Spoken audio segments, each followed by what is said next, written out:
எந்த ஒரு competitive exam எடுத்துக்கிட்டாலும் சரி, அதுல மேத்ஸ் அப்படிங்கிறது ஒரு தவிர்க்க முடியாத விஷயமா தான் இருக்குது. இன்னைக்கு அந்த மேத்ஸை எப்படி சுலபமா போடலாம் அப்படிங்கிறத உங்க கூட ஷேர் பண்ணிக்க போறேன். அதுக்கு முன்னாடி என்னுடைய வீடியோவை லைக் அண்ட் சப்ஸ்கிரைப் பண்ணிட்டு நிறைய பேருக்கு ஷேர் பண்ணுங்க. ஓகே, இன்னைக்கு வீடியோக்குள்ள போலாமா? மேத்ஸை பொறுத்த வரைக்கும் ரீசனிங் அண்ட் ஆப்டிடியூட் அப்படின்னு சொல்லி ரெண்டா பிரிக்கலாம். இதுல நம்ம ரீசனிங் மட்டுமே கொஞ்சம் கான்சென்ட்ரேஷனா படிச்சோம் அப்படின்னா அசால்ட்டா ஒரு 3 கொஸ்டினுக்கு நம்ம ஆன்சர் பண்ணிடலாம். ரீசனிங் அப்படிங்கிறது ஒண்ணும் இல்ல. நம்ம மைண்ட் வச்சு தான் ஃபுல்லா இது பண்ண முடியுது.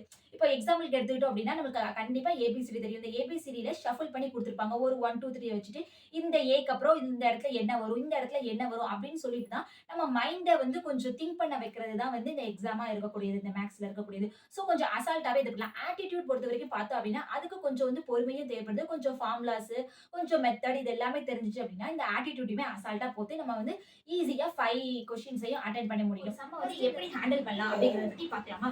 இப்போ ஒரு சம் வந்து கொடுத்துருக்காங்க. அந்த சம்ம வந்து இருக்கிறத பொறுத்து வந்து இந்த சம்ம வந்து ஃபர்ஸ்ட் ஹாஃப், செகண்ட் ஹாஃப் இல்லைன்னா கொஞ்சம் சம்ம வந்து ஒரு பெருசா இருந்துச்சுன்னா 3ஆவோ பிரிச்சுக்கோங்க.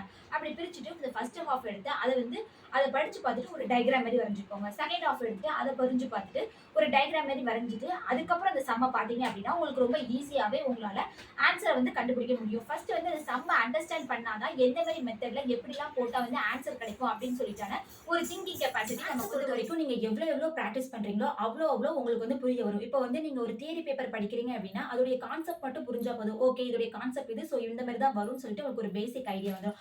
ஆனா மேத்ஸ் வந்து அந்த மாதிரி கிடையாது. ஒவ்வொரு சம்மும் ஒவ்வொரு டிஃப்ரெண்ட் இருக்கும்.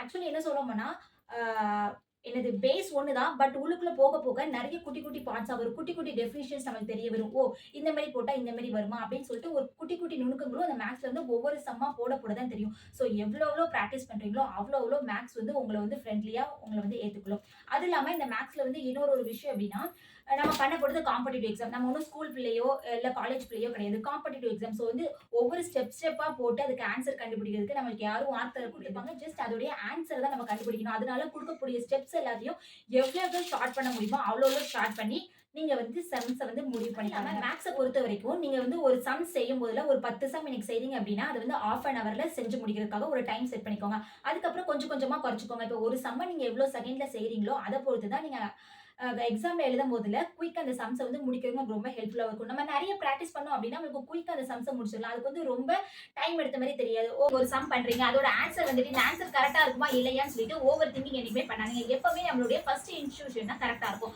அதே மாதிரி ஒரு சம்ல வந்து நம்ம ஆன்சர் கண்டுபிடிச்சோம், பட் ஆன்சர் வந்து நம்மளுடைய ஆப்ஷன்ல இல்லையேன்னு சொல்லிட்டு ரிப்பீட்டா அந்த சம்மை வந்துமே போட்டு பார்த்துட்டே இருக்காதீங்க. ஏன்னா நம்மளுக்கு வந்து நிறைய டைம் கிடையாது. இப்போ இந்த சம் வரலையா, ஓகே ஸ்கிப் பண்ணிட்டு அடுத்த சம் போங்க. லாஸ்டா நம்மளுடைய கொஸ்டின்ஸ் எல்லாத்தையும் முடிச்சதுக்கு அப்புறமா அந்த சம் வந்து போட்டு பாருங்க. உங்களுக்கு டைம் இருந்துச்சு அப்படின்னா ஃபர்ஸ்டே அந்த சம்ல வந்து நீங்க ஓவரா உங்க டைமை ஸ்பெண்ட் பண்ணிட்டீங்க அப்படின்னா மித்த இருக்கிற கொஸ்டின்ஸ் எல்லாத்தையும் உங்களுக்கு ஹேண்டில் பண்ண முடியாது. ஓகே, உங்களோட வீடியோ பிடிச்சிருக்குன்னு நினைக்கிறேன். பை.